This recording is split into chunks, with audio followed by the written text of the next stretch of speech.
Good evening সকলকে। আজকে যেহেতু হনুমান জয়ন্তী আর টিউসডে, আমি প্রত্যেক টিউসডে মন্দিরে যাই তোমরা জানো, আর আজকে যেহেতু হনুমান জয়ন্তী স্পেশাল একটা দিন, সো সকাল থেকে আর যাওয়া হয়নি। সকাল থেকে একটু ব্যস্ত ছিলাম, সায়কদার বাড়িতে পুজো ছিল। আমি ব্লগগুলো শেয়ার করে দেবো, দেখে নিও।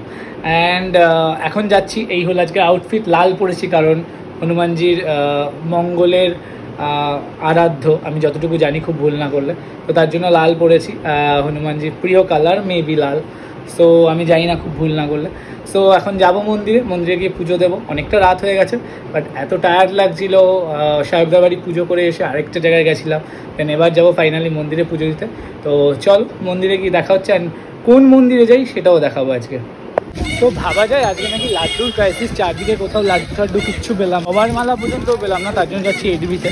বাট এই মোটামুটি এগুলো হলো নেওয়া, অ্যান্ড এডিবি থেকে জবার মালা তুলবো। আর যদি লাড্ডু পাই, এইদিকে যাচ্ছিস, বাড়ি যাই বলে যাচ্ছিস না? প্রত্যেকদিন স্টেশনে যাস, কি করতে যাস স্টেশনে?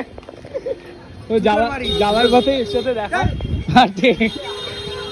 কেনাকাটা করবো, ফেরার সময় আমার সাথে দেখা হয়েছিল, তো চলে এসেছি, লেট হয়ে গেল। এই হলো হনুমানজি। এই মন্দিরে প্রত্যেক টিউসডে আমি আসি পুজো দিতে। হনুমানজিকে দর্শন করো ভালো করে, তবে পর্দা টেনে দেবে এবার। এটা হলো ঠিক তোমার পালবাজারের লেভেল ক্রসিংয়ের এখানে। আর এই যে লাইনটা দেখছো, এটা প্রসাদ দিচ্ছে, অ্যান্ড সবাই প্রসাদ নিচ্ছে। এখানে লুচি, আলুর দম আর বোঁদে দিয়েছে। আর এই ভিতরেও একজন হনুমানজি আছে, বাইরেও একজন আছে। ভিতরের জনকে তো দেখালামই, বাইরের জনকে তুমি চাইলে নিজে ধরে পুজো দিতে পারো। এটা খুব ভালো লাগলো, আর খুব সুন্দর সাজিয়েছিল আজকে হনুমান জয়ন্তী উপলক্ষে, প্রচুর ভিড় হয়েছে। ফাইনালি পুজো দিলাম, মন্দিরটা বন্ধ হতে যাচ্ছিল, তখন পুজো দিলাম।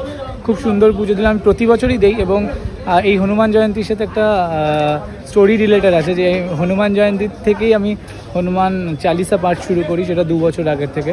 একজন বলেছিল যেহেতু আমার মঙ্গলের দোষ আছে, তো হনুমান চালিসা পাঠ করতে, তাই করি। বাট আলটিমেট সবটা খুব ভালো হলো। তো পুজো টুজো দেওয়া ডান, দেখলেই খুব সুন্দর পুজো দিয়েছি, অ্যান্ড স্যাটিসফাইড আর কি যেটা বলে।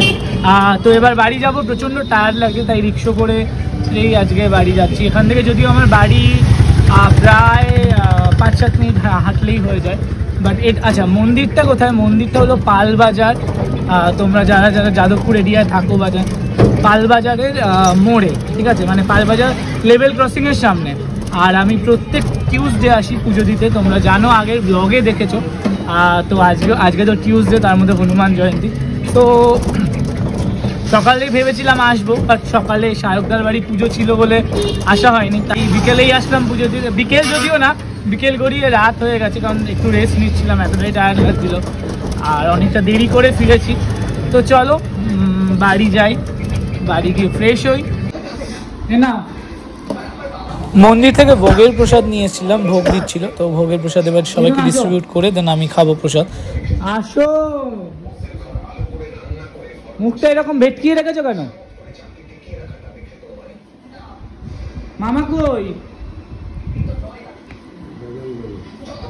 মামাকে ডাকো না, ধরো না, রাখা ফাঁকা যাবে না, প্রসাদ সঙ্গে সঙ্গে খেতে হবে। তো মন্দিরে পুজো দিয়ে এসে দেখছি ইনি ব্যায়াম করছে, তাও আবার এসি চালিয়ে। তোমরা বলো, এসি চালিয়ে কে ব্যায়াম? কি ব্যায়াম চলছে? আচ্ছা আচ্ছা, বাট এসি চালিয়ে কে ব্যায়াম করে? এসি চালিয়ে কে করে এসি চালিয়ে? এই দেখে করছে এখান থেকে। তো চলো ব্যায়াম করুক। টাটা সকলকে, হ্যাপি হনুমান জয়ন্তী।